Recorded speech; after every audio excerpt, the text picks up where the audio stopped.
Well, yesterday was fun.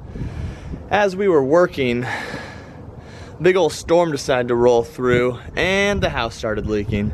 So now, instead of working on the inside of the house today like I should be doing because we have a lot to do in there, I am outside trying to correct some issues. So let me show you why we had issues. Let me start by showing you the neighbor's house. So as you can see here, you have the foundation and then the bricks. So when it rains, water comes in right here, but it never makes it up through the bricks and through these seep holes. So there's no flooding to happen there.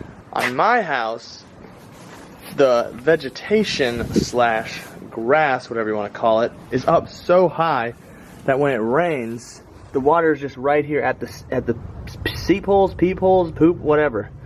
These little holes, and it comes right on through to the house. So we had water flooding in under the baseboards yesterday, so that was no fun. So we need to get this looking like that. Obviously not as intense as that, because that's about a foot of foundation that's there, but we need to get it down a little lower.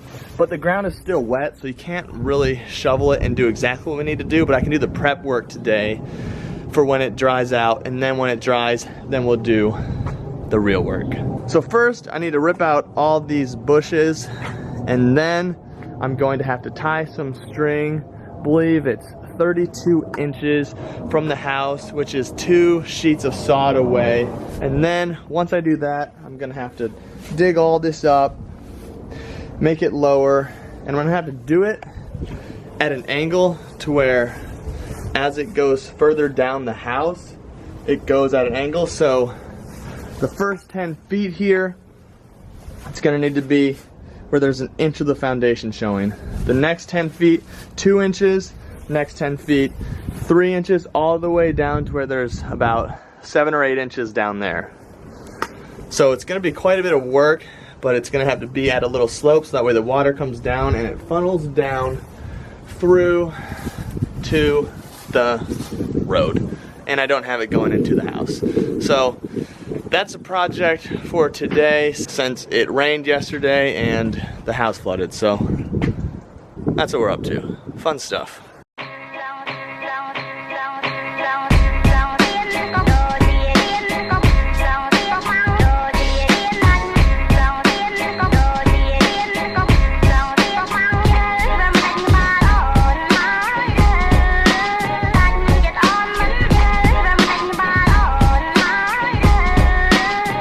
Alright, so I got these all trimmed a little bit. Next step will be to cut out the root. So basically just trim them to make it a little easier. But first, I need to go turn on the sprinkler so I can see where the sprinkler heads are so I don't accidentally mess those up. So I'm looking at this thing and I need to get the sprinkler heads up so I can flag them so I don't damage them. But I don't think that you can put the sprinkler heads up without turning the sprinklers on. I don't want to go out there and be getting sprayed while I'm trying to flag them. So I think I'm just gonna try and look for them without turning those on, and then if I absolutely have to, then I will. But this is the little things about owning a home and buying a house for the first time they don't really think about when you're in the process of doing it. Like little things that come up, like a leak coming in the side of the house. Now I gotta do all this stuff. So many little things, and it's a real good learning opportunity because there's so much I just have learned already in like the last 5 days or 6 days or however long it's been. So learning a lot, getting my butt kicked, but it's good, it's fun. We're getting there. All right, so I found a little sprinkler head without having to turn it on. So I think I'm just gonna be real careful when I do this and try not to damage anything. But I am now filming on my phone because my camera died, but I'm gonna rip those out, and yeah, I'm gonna rip those out and then we'll go from there. Let's go.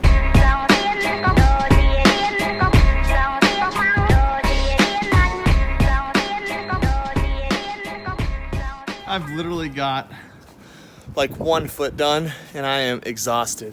This is way harder than I thought it'd be. I have this really bad habit of being way too overly optimistic.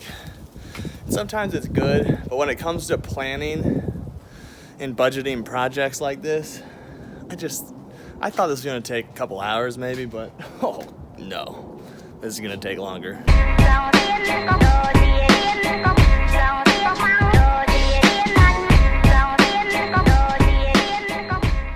I feel terrible. I accidentally chopped this snake. It's still alive, but I accidentally gave him a pretty hefty wound. Sorry, little bro.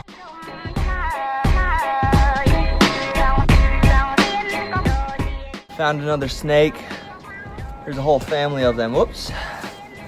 But this one is alive and well. So good news. I'll reunite him with his friend. Snake number 3. Number 4. Oh, 4 or 5. I don't know. I'm losing track. All right, this job is very tiring, but I keep finding little friends. Look at that little guy.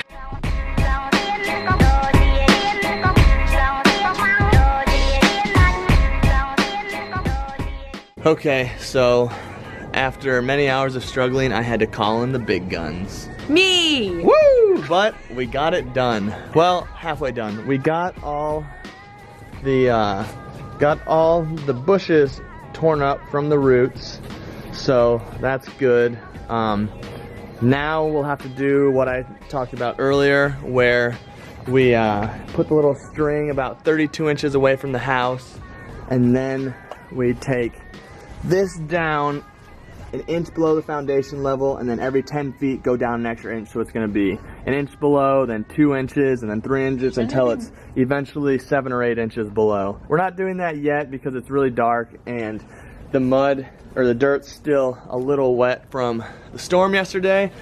So we were just kind of doing the prep work today. The prep work turned out to be a lot more work than I thought, but we got it done. And now we just kind of need to get this below the foundation just to hold us over until we get the official 1 inch, 2 inch, 3 inch. But so that's what we're doing now, just kind of doing a little halfway fix until we can get it completely fixed.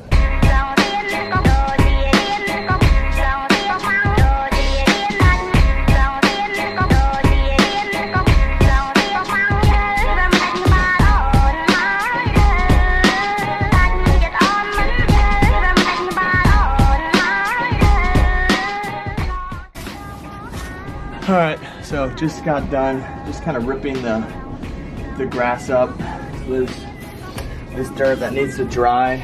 It's a little wet from yesterday from the rain, but now that it's torn up and it's away from the house, hopefully if it does rain again, it doesn't, I don't know. I'm tired of this one, I don't know what I'm saying. But hopefully it doesn't flood the house again. Yeah. It won't. You did a good job. But we're halfway done. The next part will be what I've said before. We have to kind of put it at a slope and make it drain properly, because right now it's not draining. It's draining, but into the house. Into the house. Yeah. We love that. All right, so back at the house, it is a nice sunny day, so that means that all the mud has been dried up and we are ready to finish this job.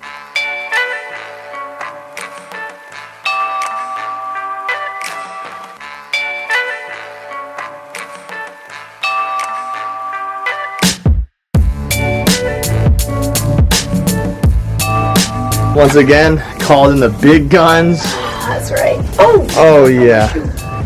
So we're getting up all the grass up 32 inches away from the house.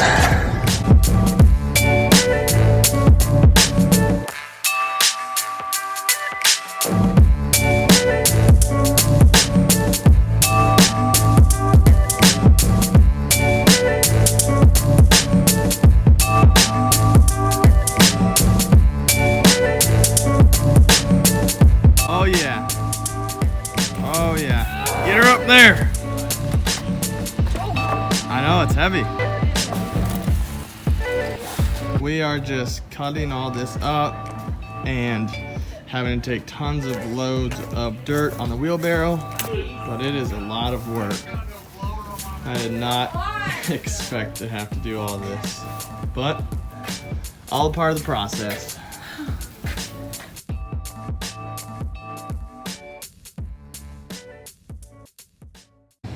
All right, so we're making some pretty good progress. We've got this whole thing kind of dug out.